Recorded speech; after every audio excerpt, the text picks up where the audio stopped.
बिस्मिल्लाहिर्रहमानिर्रहीम। सुबह बख़ैर दोस्तों, हसबे मामूल वाक़ ज़िंदगी में जो है वाक़ खे शामिल ज़रूर कजे, उन सां सेहत में बेहतरी अचे थी। दोस्तों अॼु तव्हांखे हिकिड़ो नओं हाल ॿुधायां थो। व्लॉग त कोन चइबो, हाल चइबो। जीअं कुझु ॾींहं पहिरीं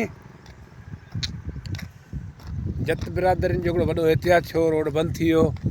उन में कई बीमार, कई मरीज़ वीचारा उते रोड ते बीह रहिया। कारण इहो हो त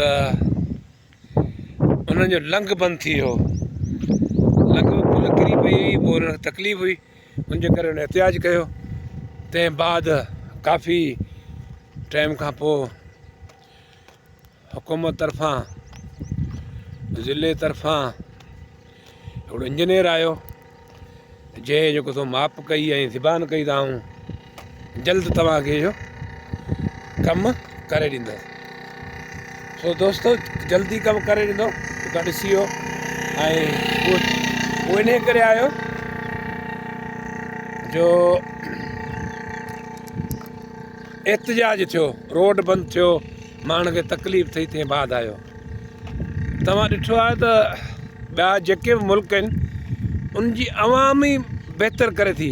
जिथे को नुक़सानु ॾिसे थी त उते पाण पुॼे वञे थी, जेतिरो उनखां पुॼे थो पोइ पाण में फोड़ी कनि था या कुझु गॾु थी।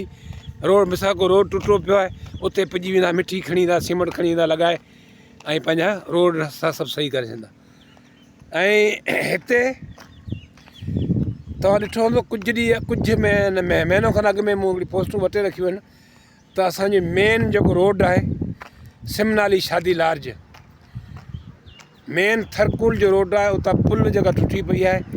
बार बार चयो आहे, हाय घोड़ा कई आहे त बाबा हीउ कंहिं टाइम बि टुटी वेंदो, रोड बंदि थी वेंदो, पोइ नुक़सानु थींदो, तंहिंखां बहितर आहे मरमत करे छॾियो।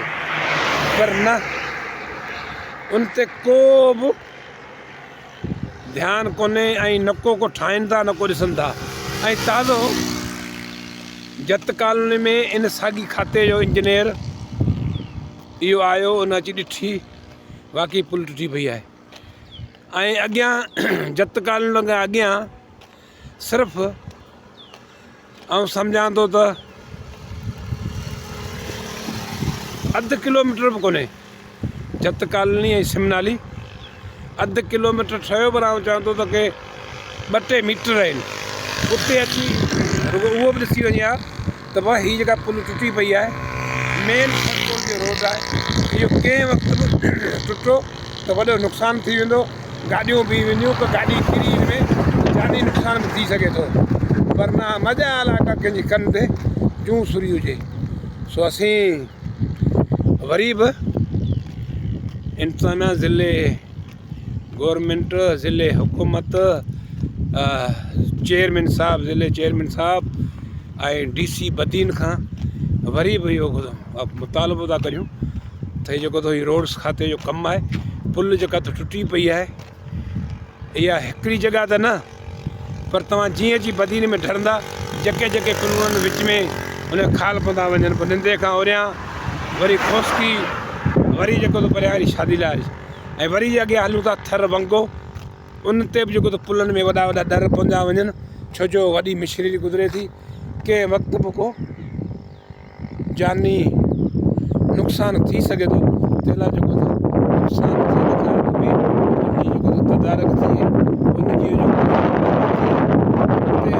जेको तमामु ख़र्चु आहे, पोइ जे किरे थो, को नुक़सानु थिए थो त ख़र्च बि वधी वेंदो ऐं जानी नुक़सानु थींदो। उमेद तव्हां ज़रूरु उन ते एक्शन वठंदा।